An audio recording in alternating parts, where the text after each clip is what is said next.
এর মধ্যে পার্থক্য কি? এটা যদি সঠিকভাবে আপনি বুঝান পারেন তাহলে আপনি চাকরি কনফার্ম। একজন মা তার বেটাকে জন্ম দেয় নারীর থেকে, আর একজন বউ ওই ছেলে কি জন্ম দেয় স্বামী হিসেবে হৃদয় থেকে। একজন মা অদেখা ছেলে অনুভব করে পেটত হাত রাখে 10 মাস, আর একজন বউ সেই অচেনা ছেলে কি অনুভব করে বুকত হাত রাখে সারা জীবন।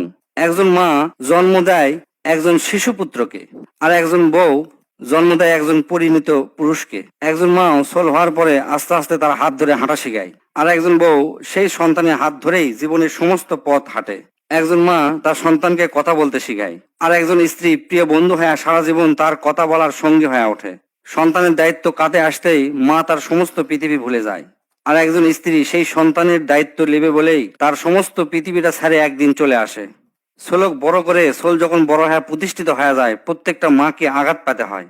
সেই সন্তান আবার স্বামী হওয়ার পরে স্ত্রীর কাছ থেকে আবার বিভিন্ন কথায় আঘাত পেয়ে থাকে।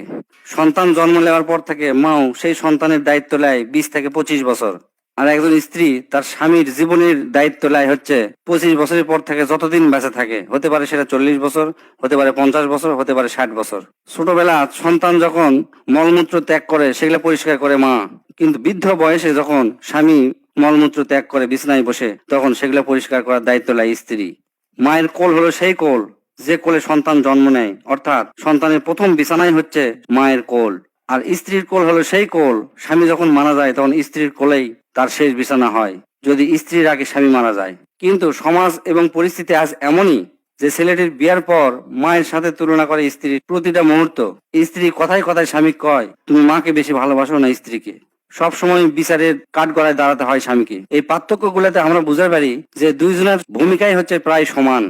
সন্তান হচ্ছে বিয়ের আগ পর্যন্ত, আর বিয়ের পর থেকে স্ত্রীর দায়িত্ব। গর্ভ থেকে জন্ম নেওয়াটাই মা ও স্ত্রীর মধ্যে যদি সবচেয়ে বড় পার্থক্য হয়ে থাকে, তাহলে শেষ কথাটা আমি এটাই কমো, একজন আপনার গর্ভে ধারণ করেছে, অন্যজন আপনার জন্য গর্ভ ধারণ করবেন। একজন আপনি জন্ম দিয়ে মা হয়েছে, অন্যজন আপনার জন্য আরেকজনকে জন্ম দিয়ে মা হবেন।